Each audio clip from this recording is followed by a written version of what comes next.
नमस्कार, current news में आपका स्वागत है। मैं हूं अमृत उपाध्याय। आज बेहद खास बुलेटिन है क्योंकि आज हम 100वां एपिसोड लेकर आपके सामने पेश हैं। आप सभी को बहुत बहुत धन्यवाद और बहुत बधाई। 30 जून 2018 से हर शनिवार सुबह 10 बजे हमारे YouTube चैनल पर करंट न्यूज बुलेटिन का लगातार प्रसारण किया जा रहा है। आपकी लगातार मिलने वाली प्रतिक्रियाओं ने हमें रोज बरोज बेहतर किया है, इसमें कोई शक नहीं। और हम उम्मीद कर रहे हैं कि बुलेटिन सिविल सेवा के साथ साथ अन्य प्रतियोगी परीक्षाओं की तैयारी करने वाले अभ्यर्थियों के लिए भी मददगार साबित हो रही होगी और आप सबकी सफलता का साक्षी बने यह बुलेटिन। 100वें एपिसोड के साथ ही हम बुलेटिन में आज से 2 नए सेगमेंट की शुरुआत कर रहे हैं। पहला सेगमेंट है सेक्शन 1 है सोशल इश्यूज का, यानी सामाजिक मुद्दे से जुड़ा हुआ। अभी तक हम इसकी खबरें राजव्यवस्था वाले सेक्शन में कवर करते थे। इस बुलेटिन से सामाजिक मुद्दे नाम से एक सेक्शन में हम इन खबरों को कवर किया करेंगे। यह सेक्शन मुख्य परीक्षा के जीएस पेपर 1 और 2 के लिए बहुत इंपॉर्टेंट है। और दूसरा सेगमेंट है मैपिंग से संबंधित। प्रारंभिक परीक्षा में मैपिंग से जुड़ा हुआ सवाल एक आता ही आता है, आप सब जानते हैं। हम हर बुलेटिन में आपको स्क्रीन पर एक मैप दिखाएंगे।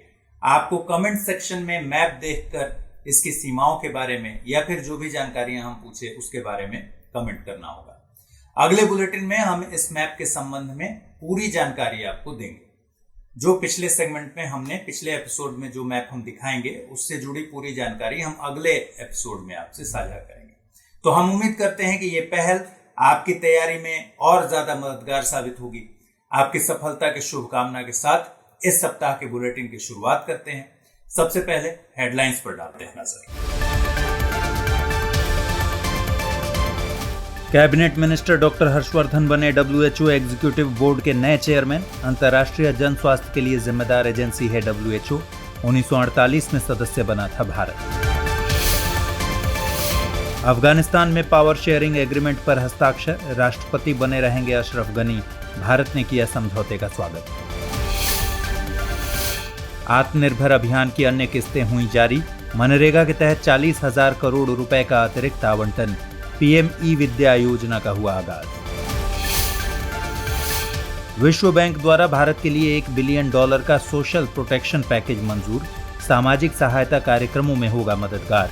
भारत को इमरजेंसी रिस्पॉन्स के तहत कुल $2 बिलियन की सहायता। और एनर्जी ट्रांजिशन इंडेक्स 2020 हुआ जारी। स्वीडन ने हासिल किया पहला स्थान। भारत 2 पायदान की बढ़त के साथ 74वें स्थान पर काबिज।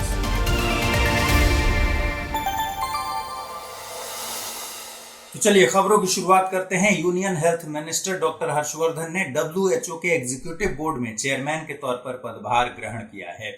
34 सदस्यीय इस एग्जीक्यूटिव बोर्ड में वे जापान के हिरोकी नाकातानी का स्थान लेंगे। WHO संयुक्त राष्ट्र की अंतर्राष्ट्रीय जन स्वास्थ्य के लिए जिम्मेदार एजेंसी है जो वर्तमान में कोविड-19 से निपटने के लिए वैश्विक स्तर पर प्रयासरत है। इसका मुख्यालय स्विट्जरलैंड के जिनेवा में है। इसमें 2 डिसीजन मेकिंग बॉडीज हैं, वर्ल्ड हेल्थ असेंबली और एग्जीक्यूटिव बोर्ड। हेल्थ असेंबली में 194 सदस्य राष्ट्र हैं। बोर्ड का प्रमुख काम हेल्थ असेंबली के निर्णयों और नीतियों को लागू करना है। असेंबली और बोर्ड मिलकर स्वास्थ्य संबंधी मुद्दों पर बहस के लिए एक फोरम बनाते हैं। भारत 1948 में WHO का सदस्य बना था। South east Asia regional committee के पहले सेशन का उद्घाटन भारतीय स्वास्थ्य मंत्री के कार्यालय में 4 और 5 अक्टूबर 1948 को हुआ। अब रुख करते हैं इससे संबंधित एक और खबर की ओर। WHO की हेल्थ असेंबली में भारत सहित 61 देश एक रेजोल्यूशन लेकर आए हैं। इसमें कोरोना महामारी पर WHO की प्रतिक्रिया की गैर पक्षपाती, स्वतंत्र और व्यापक जांच की मांग की गई है। इसके अलावा कोविड-19 के जूनोटिक सोर्स की पहचान को लेकर भी जांच की मांग की गई है। अफगानिस्तान से शांति के मोर्चे पर एक अच्छी खबर है। अफगानिस्तान के राष्ट्रपति अशरफ गनी और उनके विरोधी अब्दुल्ला ने पावर शेयरिंग एग्रीमेंट पर हस्ताक्षर किए। इस समझौते ने अफगानिस्तान में हुए राष्ट्रपति चुनावों के बाद से चले आ रहे राजनीतिक मतभेद को खत्म किया है। समझौते के मुताबिक अशरफ गनी राष्ट्रपति बने रहेंगे, वहीं अब्दुल्ला HCNR यानी high council of national reconciliation को एग्जीक्यूटिव अथॉरिटी के साथ शासित करेंगे। उनके पास कैबिनेट में भी 50% की हिस्सेदारी होगी। HCNR को भविष्य में होने वाली शांति वार्ताओं की जिम्मेदारी दी गई है। भारत ने काबुल में हुए इस समझौते का स्वागत किया है। इस मौके पर विदेश मंत्रालय ने बयान जारी किया कि भारत हमेशा से अफगानिस्तान की क्षेत्रीय एकता, समाज के सभी वर्गों के अधिकारों, संवैधानिक व्यवस्था, मजबूत संस्थाओं, राष्ट्रीय एकता और समावेशी शासन का समर्थन करता रहा है। भारत ने G20 सदस्य देशों से एक ऐसे समझौते पर काम करने की पेशकश की है जिससे सभी संबद्ध देश कोविड-19 महामारी से लड़ने के लिए आवश्यक दवाओं, उपचारों और टीकों की सस्ती कीमतों पर पहुंच सुनिश्चित कर सकें। G20 के व्यापार और निवेश मंत्रियों की दूसरी वर्चुअल बैठक को संबोधित करते हुए केंद्रीय वाणिज्य और उद्योग मंत्री पीयूष गोयल ने ये बातें कही। इसके लिए भारत ने वैश्विक बौद्धिक संपदा संधि में दी गई फ्लेक्सिबिलिटी का उपयोग करने का सुझाव दिया है। इसके अलावा भारत ने देशों की आवश्यकता अनुसार डायग्नोस्टिक और प्रोटेक्टिव उपकरणों तथा हेल्थ केयर प्रोफेशनल्स की सुविधा मुहैया कराने पर भी जोर दिया है। इस समझौते से राष्ट्रों को आवश्यक पेटेंट दवाओं की जेनेरिक प्रतियां बनाने के लिए अनिवार्य लाइसेंस जारी करना संभव होगा, जिससे कम कीमतों पर दवाएं उपलब्ध कराई जा सकेंगी। गौरतलब है कि ट्रिप्स यानी trade related aspect of intellectual property rights सहमति के तहत बौद्धिक संपदा से जुड़े न्यूनतम मानदंड विकसित किए जाते हैं। इन्हें सभी WTO सदस्य देशों द्वारा लागू करना आवश्यक होता है, लेकिन ट्रिप्स में अल्प विकसित और विकासशील देशों के लिए कुछ फ्लेक्सिबिलिटी दी गई है ताकि इन देशों को अपने सामाजिक आर्थिक विकास और लोक नीतियों को लागू करने में मदद मिल सके। विश्व बौद्धिक संपदा संगठन ने इसके तहत 4 तरह के फ्लेक्सिबिलिटी क्लस्टर रखे हैं। इनमें ट्रिप्स दायित्वों को लागू करने की विधि, सुरक्षा के मूल मानकों, नियमों के एनफोर्समेंट के मैकेनिज्म्स और ट्रिप्स समझौते से बाहर के क्षेत्रों में दी जाने वाली फ्लेक्सिबिलिटी शामिल हैं। प्रधानमंत्री नरेंद्र मोदी ने आत्मनिर्भर भारत अभियान के लिए विशेष वित्तीय पैकेज की घोषणा की।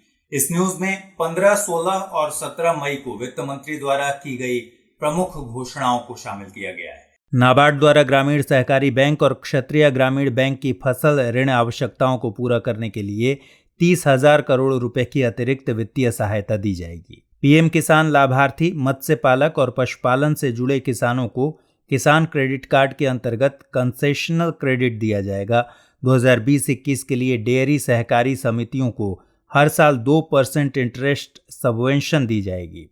साथ ही समय पर भुगतान करने पर 2% अतिरिक्त इंटरेस्ट सबवेंशन की सुविधा भी रहेगी।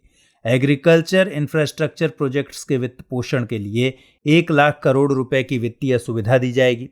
असंगठित माइक्रो फूड एंटरप्राइजेस द्वारा FSSAI खाद्य मानकों को प्राप्त करने, खुद का ब्रांड नेम और बाजार बनाने के लिए जरूरी तकनीकी अपग्रेडेशन के लिए 10,000 करोड़ रुपए दिए जाएंगे।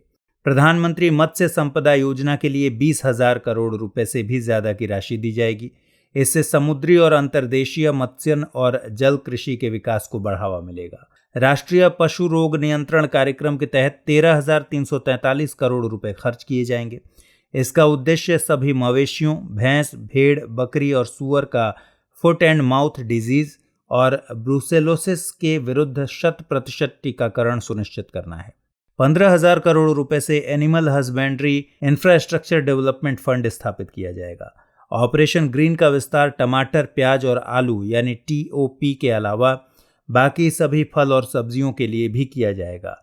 हर्बल कल्टीवेशन को बढ़ावा देने के लिए 4,000 करोड़ रुपए दिए जाएंगे। एसेंशियल कमोडिटीज एक्ट में संशोधन किया जाएगा। अनाज, खाद्य तेल, तिलहन, दालें, प्याज और आलू सहित कृषि खाद्य सामग्री को डीरेगुलेट किया जाएगा। राष्ट्रीय आपदाओं या अकाल जैसी परिस्थितियों के वक्त ही स्टॉक लिमिट को लागू किया जाएगा। किसानों को अपनी उपज को अच्छे मूल्य पर बेचने वाले पर्याप्त विकल्प देने, अंतर्राज्य व्यापार को बैरियर मुक्त करने और कृषि उपज की ई-ट्रेडिंग के लिए रूपरेखा तैयार करने के लिए केंद्रीय कानून बनाया जाएगा। फास्ट ट्रैक आधारित इन्वेस्टमेंट क्लियरेंस के लिए एम्पावर्ड ग्रुप ऑफ सेक्रेटरी का गठन किया जाएगा। साथ ही निवेश मंत्रालय की परियोजनाओं को तैयार करने एवं निवेशकों और केंद्र राज्य सरकारों के साथ समन्वय बनाने के लिए प्रत्येक मंत्रालय में परियोजना विकास सेल बनाया जाएगा। नए निवेश को बढ़ावा देने के लिए औद्योगिक भूमि या भूमि बैंक उपलब्ध कराया जाएगा। इसकी सूचना औद्योगिक सूचना प्रणाली पर GIS मैपिंग के साथ दी जाएगी। 2020 से सभी इंडस्ट्रियल पार्क्स की रैंकिंग भी की जाएगी। कोल सेक्टर की नीलामी में प्रति टन की निश्चित कीमतों के बजाय रेवेन्यू शेयरिंग पद्धति लाई जाएगी। कोल ब्लॉक्स के एक्सप्लोरेशन में निजी क्षेत्र की भागीदारी को अनुमति मिलेगी। राजस्व हिस्सेदारी में छूट के जरिए कोयला गैसिफिकेशन और लिक्विफिकेशन को प्रोत्साहित किया जाएगा ताकि भारत गैस आधारित अर्थव्यवस्था की ओर रुख कर सके।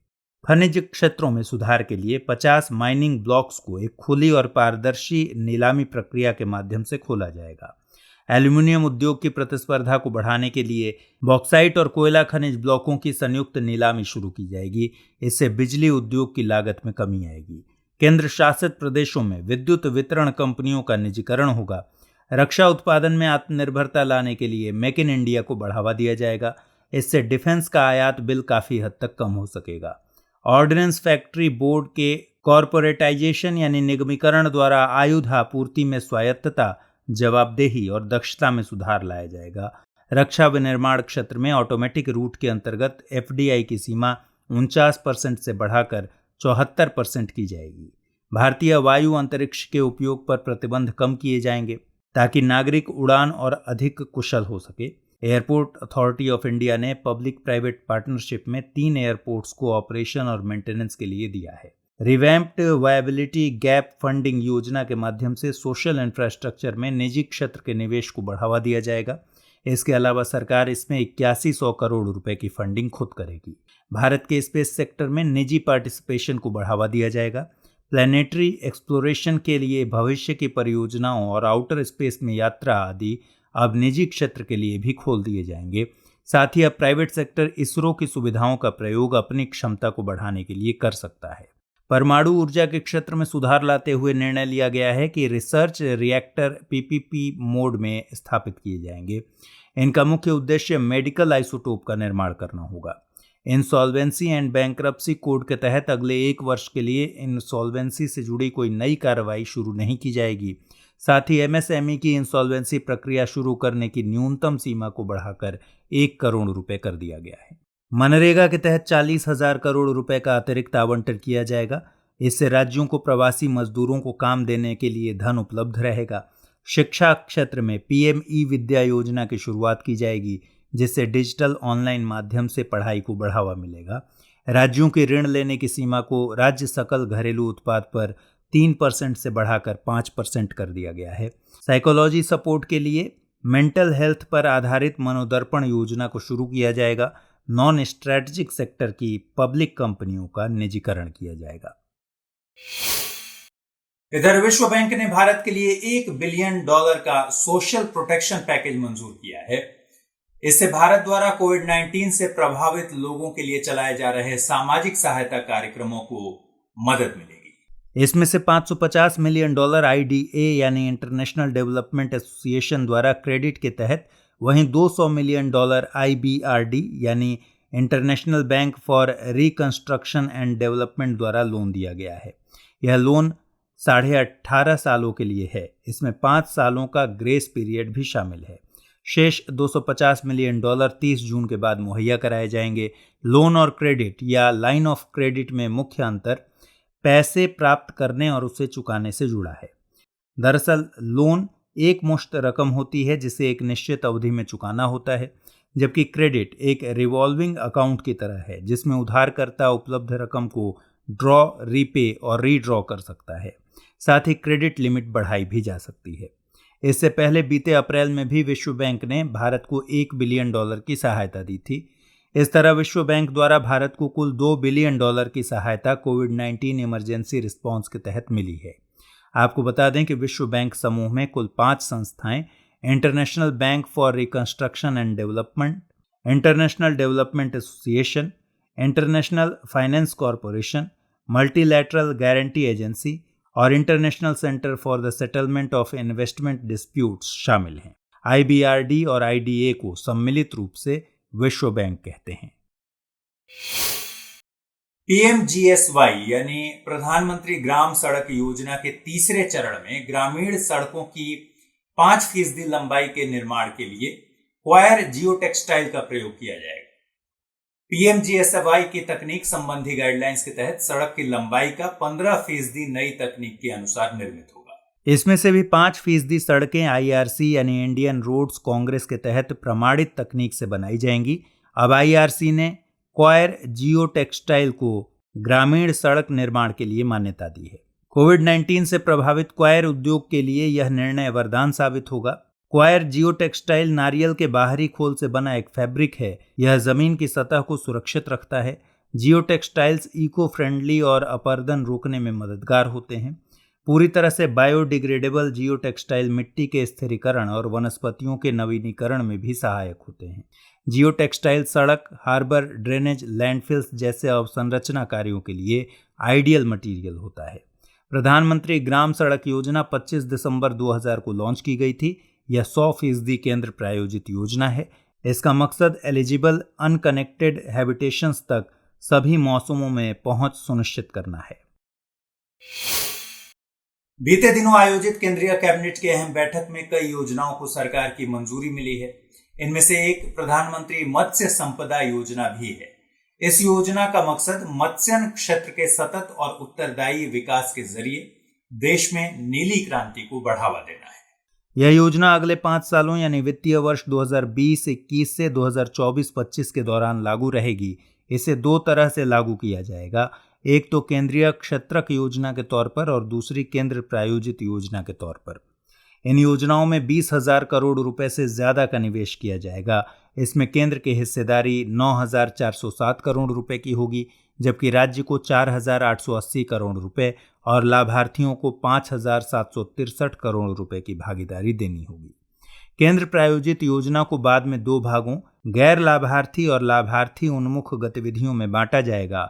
इसमें खास तौर पर 3 बातों पर ध्यान दिया जाएगा: उत्पादन और उत्पादकता का संवर्धन, अवसंरचना और पैदावार के बाद प्रबंधन यानी पोस्ट हार्वेस्ट मैनेजमेंट, एवं मत्स्य का प्रबंधन और विनियामक संरचना।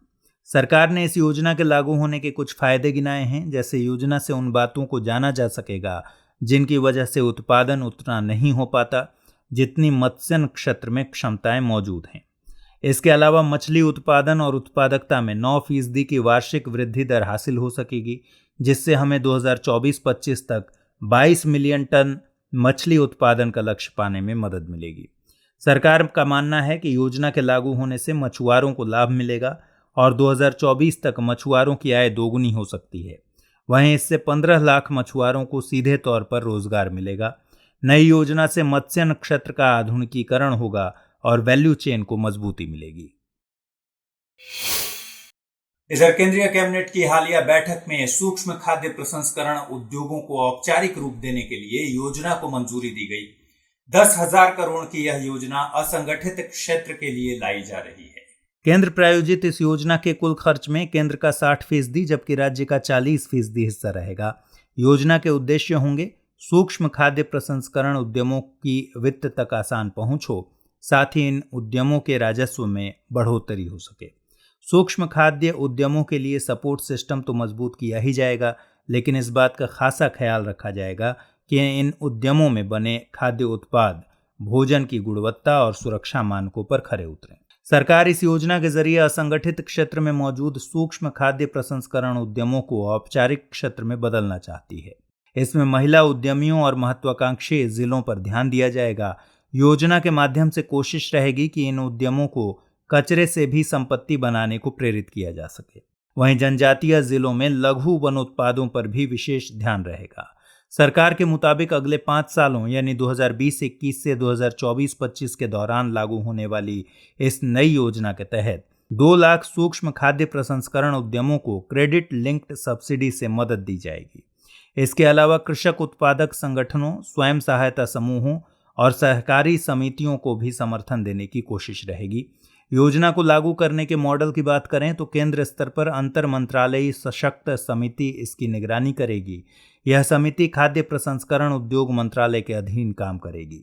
वहीं राज्य स्तर पर राज्य के मुख्य सचिव की अध्यक्षता में एक समिति इसकी निगरानी करेगी। सूक्ष्म खाद्य प्रसंस्करण उद्यमों पर नजर डालें तो देश में 25 लाख ऐसे उद्यम हैं जो पंजीकृत नहीं हैं, न ही ये संगठित हैं और न ही औपचारिक। यह संख्या इस क्षेत्र का 98% है। इनमें लगभग 66% इकाइयां ग्रामीण क्षेत्रों में हैं, जबकि 80% इकाइयां परिवार आधारित उद्यम हैं। बीते दिनों वर्ल्ड इकोनॉमिक फोरम ने एनर्जी ट्रांजिशन इंडेक्स 2020 की रैंकिंग जारी की।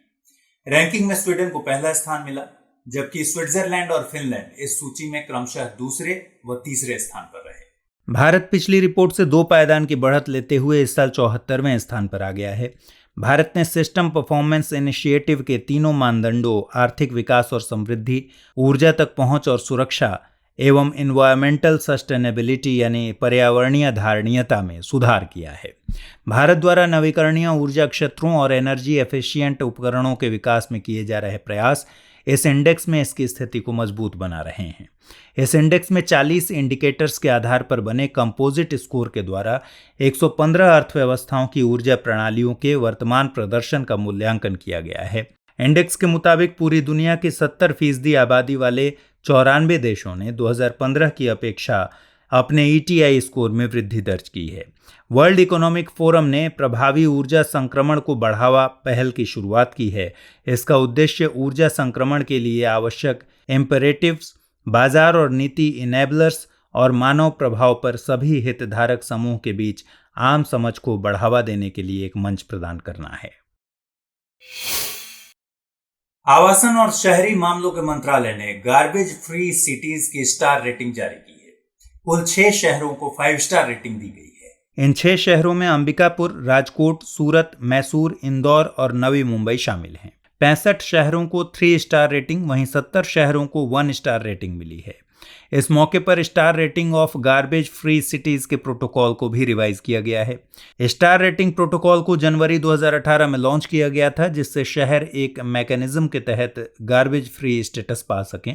इस प्रोटोकॉल में ड्रेन्स और जल निकायों की स्वच्छता, प्लास्टिक वेस्ट मैनेजमेंट और निर्माण गतिविधियों से निकलने वाले कचरे का प्रबंधन जैसे कंपोनेंट्स शामिल हैं। इसमें SWM यानी ठोस कचरा प्रबंधन पर खासा जोर दिया जाता है। ठोस कचरा प्रबंधन के 3 आधारभूत तत्व हैं: इफेक्टिव कलेक्शन, सेग्रीगेशन और प्रोसेसिंग यानी प्रभावी तरीके से कचरा इकट्ठा हो, कचरे को अलग अलग किया जाए, मसलन प्लास्टिक, सब्जियां आदि। इसके बाद कचरे की प्रोसेसिंग हो। SWM 3R यानी रिड्यूस, रीयूज और रिसाइकल पर आधारित है। इधर बीते दिनों रक्षा मंत्री राजनाथ सिंह ने डिफेंस टेस्टिंग इंफ्रास्ट्रक्चर स्कीम को मंजूरी दे दी। इस स्कीम के तहत घरेलू रक्षा और एरोस्पेस मैन्युफैक्चरिंग सेक्टर के लिए अत्याधुनिक टेस्टिंग इंफ्रास्ट्रक्चर तैयार करने के लिए 400 करोड़ रुपए के खर्च का खाका तैयार किया गया है। यह योजना 5 साल की अवधि के लिए है। इसमें निजी उद्योग के साथ साझेदारी करके 6 से 8 नई परीक्षण सुविधाएं स्थापित करने की परिकल्पना की गई है। इस योजना से स्वदेशी रक्षा उत्पादन में मदद मिलेगी और रक्षा उपकरणों के आयात में कमी आएगी। योजना के तहत आने वाली परियोजनाओं को अनुदान के रूप में 75% तक सरकारी धन मुहैया कराया जाएगा, जबकि शेष 25% लागत के लिए स्पेशल पर्पस व्हीकल बनाए जाएंगे, जिसमें निजी संस्थाओं और राज्य सरकारों की सहभागिता होगी। सूत्रों की माने तो अधिकांश परीक्षण सुविधाओं के DIC यानी रक्षा औद्योगिक गलियारे में बनने की उम्मीद है। भारत में रक्षा उत्पादन बढ़ाने के लिए 2 DIC की स्थापना की गई है। इनमें उत्तर प्रदेश DIC और तमिलनाडु DIC शामिल हैं। ये गलियारे एक सुव्यवस्थित और कुशल औद्योगिक आधार सुविधा मुहैया कराते हैं। उत्तर प्रदेश DIC में 6 जिले लखनऊ, कानपुर, आगरा, अलीगढ़, चित्रकूट और झांसी शामिल हैं। वहीं तमिलनाडु DIC में 5 जिले चेन्नई, होसूर, सलेम, कोयम्बटूर और तिरुचिरापल्ली शामिल हैं।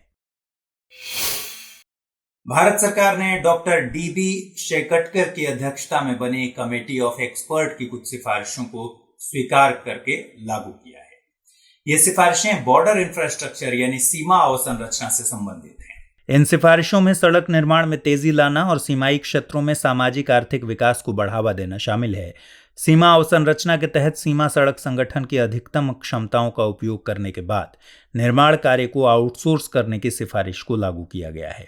ऐसे सभी कार्य जिनकी कीमत 100 करोड़ रुपए से अधिक है, उनके लिए EPC यानी इंजीनियरिंग प्रोक्योरमेंट मोड कंपलसरी किया गया है।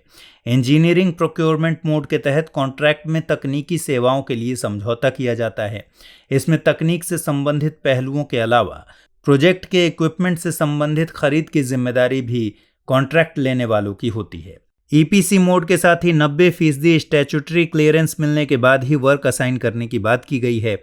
इसके अलावा निर्माण कार्यों के लिए नई तकनीकों को लागू करने की बात की गई है। सीमा सड़क संगठन की घरेलू और विदेशी खरीद क्षमता को 7.5 करोड़ रुपए से बढ़ाकर 100 करोड़ रुपए कर दिया गया है। भूमि अधिग्रहण और एनवायरमेंट क्लियरेंस को डिटेल्ड प्रोजेक्ट रिपोर्ट का पार्ट बनाया गया है। देश भर में हुए लॉकडाउन के बाद से लगातार प्रवासियों का एक राज्य से दूसरे राज्य में पलायन हो रहा है। इसी के मद्देनजर एनडीएमए यानी नेशनल डिजास्टर मैनेजमेंट अथॉरिटी ने national migrant information system develop किया है। यह एक ऑनलाइन डैशबोर्ड है। इसमें प्रवासियों के मूवमेंट की सूचनाएं एक जगह कैप्चर की जाएंगी, जिससे उनका और दूसरे राज्यों में फंसे हुए लोगों का मूवमेंट आसानी से हो सके। इसमें एक फीचर कॉन्टैक्ट ट्रेसिंग का भी है, जिससे कोविड-19 के रिस्पांस में भी मदद मिलेगी। एनडीएमए के बैकग्राउंड की बात करें तो अगस्त 1999 में भारत सरकार ने आपदा प्रबंधन के महत्व को समझते हुए हाई पावर्ड कमेटी गठित की। इसके अलावा 2001 के गुजरात भूकंप के बाद भी एक राष्ट्रीय समिति गठित हुई। पहली बार 10वीं पंचवर्षीय योजना में आपदा प्रबंधन पर एक अध्याय विस्तार से दिया गया था। इसके बाद 23 दिसंबर 2005 को भारत सरकार ने आपदा प्रबंधन अधिनियम को अधिनियमित किया। इसमें नेशनल डिजास्टर मैनेजमेंट अथॉरिटी के गठन का प्रावधान था। इसके चेयरमैन भारत के प्रधानमंत्री होते हैं। नासा ने आर्टेमिस एकॉर्ड को आर्टेमिस कार्यक्रम के सभी पार्टनर सदस्यों के समक्ष रखा है। इसे 1967 की बाहरी अंतरिक्ष संधि के सिद्धांतों को आधार बनाकर बनाया गया है। दरअसल हाल के दिनों में कई देशों और निजी क्षेत्र के द्वारा कई मिशन भेजे जा रहे हैं, तो ऐसी परिस्थिति में यह अहम हो जाता है कि बाहरी अंतरिक्ष के उपयोग को नियंत्रित करने के लिए सिद्धांत बनाए जाएं। इसके अंतर्गत बाह्य अंतरिक्ष की सभी गतिविधियां बाह्य अंतरिक्ष संधि के सिद्धांतों के अनुसार शांतिपूर्ण उद्देश्यों के लिए आयोजित की जाएंगी। सभी देश बाह्य अंतरिक्ष से संबंधित अपनी नीतियों और योजनाओं में पारदर्शिता लाएंगे।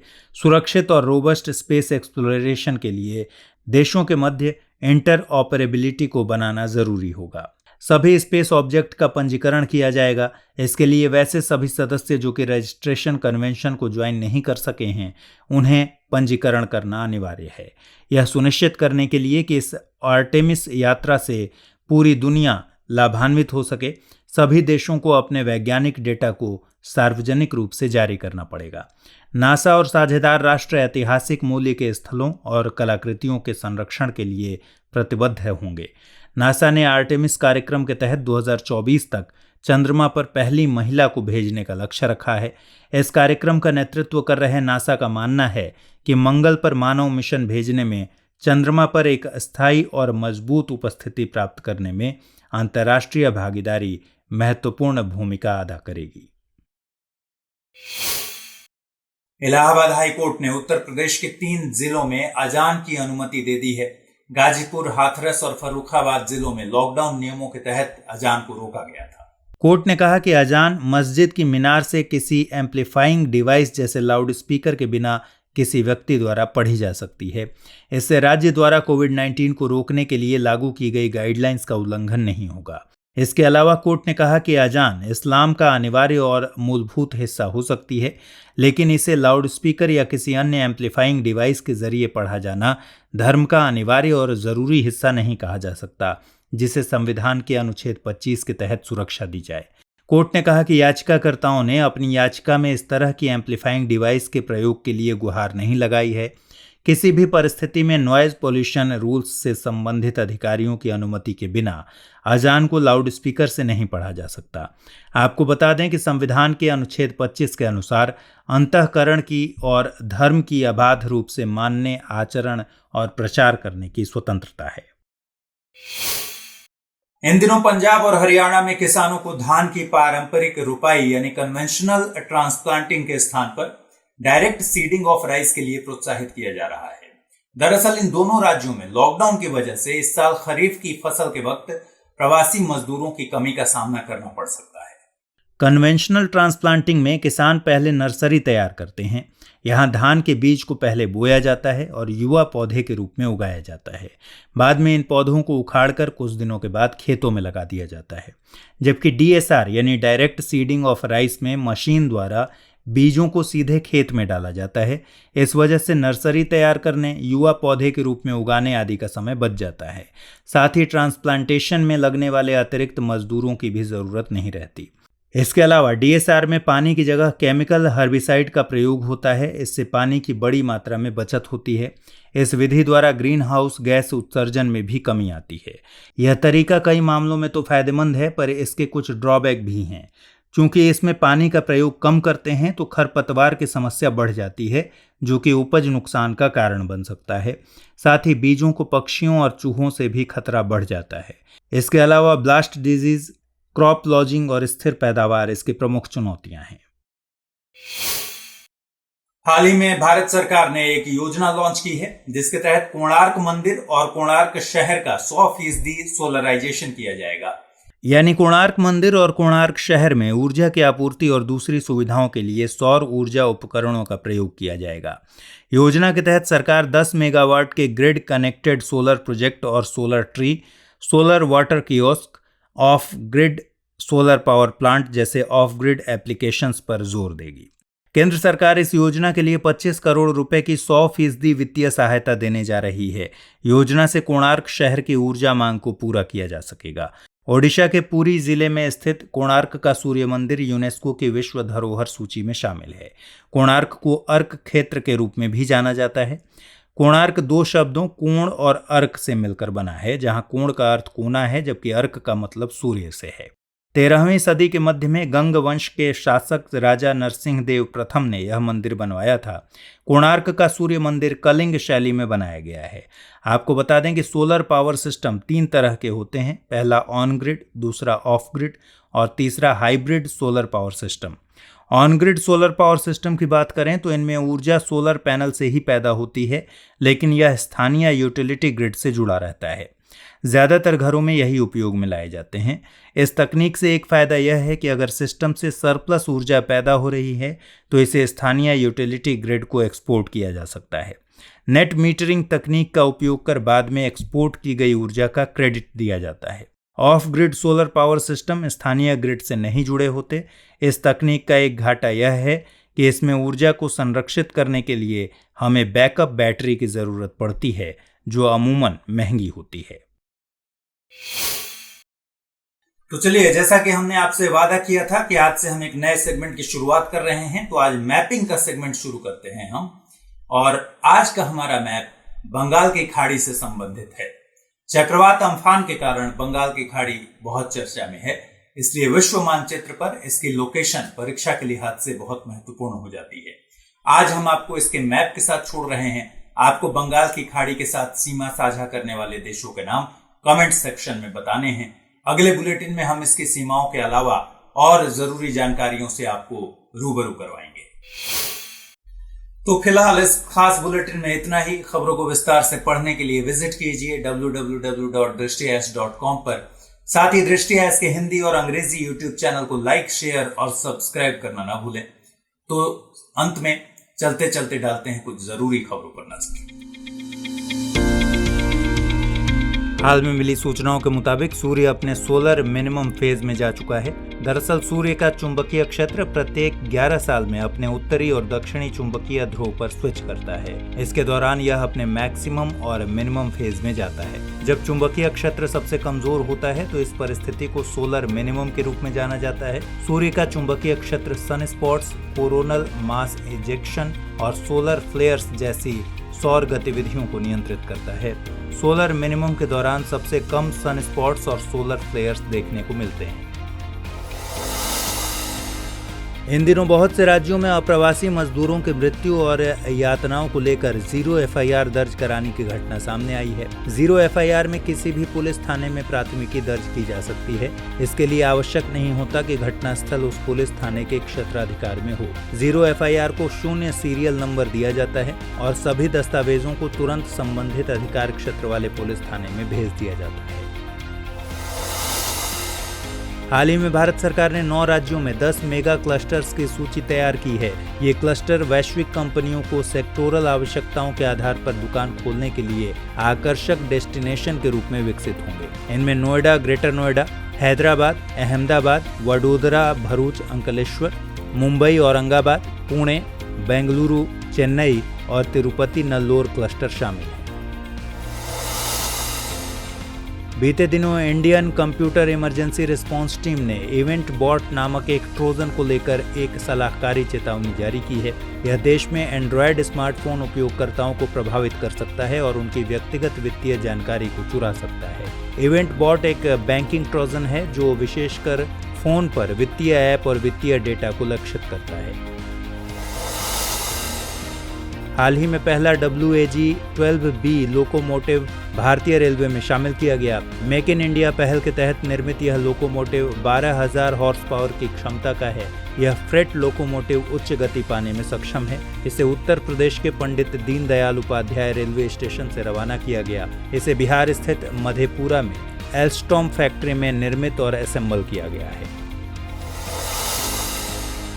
अगरकर अनुसंधान संस्थान के शोधकर्ताओं ने क्वांटम एफिशिएंट और बायोकम्पैटिबल क्वांटम डॉट्स के संश्लेषण के लिए एक नई प्रक्रिया विकसित की है। इन क्वांटम डॉट्स का उपयोग सेलुलर ऑर्गेनल और प्रक्रियाओं को इलेक्ट्रोमैग्नेटिक स्पेक्ट्रम के विजिबल तरंग दैर्ध्य में इमेज को कैप्चर करने के लिए किया जाता है। सुप्रीम कोर्ट ने सरकार से कहा कि उन निजी कंपनियों के खिलाफ कोई ठोस कार्रवाई का सहारा न लिया जाए जिन्होंने लॉकडाउन के दौरान अपने वर्कर्स को पूरी मजदूरी नहीं दी। कोर्ट के मुताबिक मार्च में गृह मंत्रालय द्वारा निर्देशित नियम बहुत से छोटे निजी उद्यमों के लिए व्यावहारिक नहीं हो सकता क्योंकि इस लॉकडाउन में वे खुद दिवालिया होने के कगार पर हैं। इसके अलावा कोर्ट का यह भी मानना है कि 29 मार्च के आदेश में सरकार को सावधानी पूर्वक पुनर्विचार की आवश्यकता थी। दरअसल सरकार के इस आदेश को लेकर सुप्रीम कोर्ट में याचिका दायर की गई थी। इसमें कहा गया था कि बिना काम के पूरा वेतन देने के लिए सरकार द्वारा निजी प्रतिष्ठानों को दिए गए आदेश संविधान के अनुच्छेद 14 यानी समानता के अधिकार का उल्लंघन करते हैं और यह मनमाना भी है। हाल ही में पेंशन फंड और नियामक प्राधिकरण यानी PFRDA ने पेंशन और बीमा दोनों का लाभ देने वाली एक समग्र योजना का सुझाव सरकार को दिया है। यह योजना असंगठित क्षेत्र के श्रमिकों और कम आय वाले व्यक्तियों के लिए सामाजिक सुरक्षा बढ़ाएगी। सुझाव के तहत PFRDA का विचार है कि अटल पेंशन योजना, प्रधानमंत्री जीवन ज्योति बीमा योजना और प्रधानमंत्री सुरक्षा बीमा योजना को एक साथ लेकर एक संयुक्त योजना का निर्माण किया जाए। इस योजना को इस तरह से प्रबंधित किया जा सकेगा कि पेंशन का हिस्सा PFRDA के पास और बीमा का हिस्सा बीमाकर्ता के पास जमा होगा। हाल ही में खगोलविदों की एक अंतर्राष्ट्रीय टीम ने नए रेयर सुपर अर्थ ग्रह की खोज की है। यह सुपर अर्थ ग्रह आकाशगंगा के केंद्र की ओर पाया गया है। यह सुपर अर्थ उन कुछ चुनिंदा खोजे गए ग्रहों में शामिल है जिनकी तुलना पृथ्वी के आकार और कक्षा से की जा सकती है। इस ग्रह को गुरुत्वाकर्षण माइक्रोलेंसिंग नामक विधि द्वारा खोजा गया है। सुपर अर्थ एक एक्स्ट्रा सोलर ग्रह होता है जिसका द्रव्यमान पृथ्वी की तुलना में अधिक लेकिन यूरेनस की तुलना में कम होता है। कोविड-19 के लिए अमेरिकी फार्मास्यूटिकल कंपनी मॉडर्ना द्वारा विकसित mRNA यानी मैसेंजर RNA 1273 वैक्सीन ने आशाजनक परिणाम दिए हैं। अपने पहले चरण के ट्रायल में 8 रोगियों में बेहतर इम्यून रिस्पॉन्स दिखा है। कंपनी ने घोषणा की है कि उसे दूसरे चरण के परीक्षण के लिए मंजूरी मिल गई है। फेज 2 ट्रायल में अधिक बड़े सैंपल को शामिल किया जाएगा। हमारी टीम कोशिश करती है कि आपको दी गई खबरों में एक भी गलती ना हो, लेकिन यदि किसी सोर्स या ह्यूमन एरर की वजह से ऐसी गलती हो जाती है तो इस वीडियो के कमेंट बॉक्स में उस गलती को सुधार कर पिन कर दिया जाता है और यह आपको कमेंट बॉक्स में सबसे ऊपर दिखाई देता है।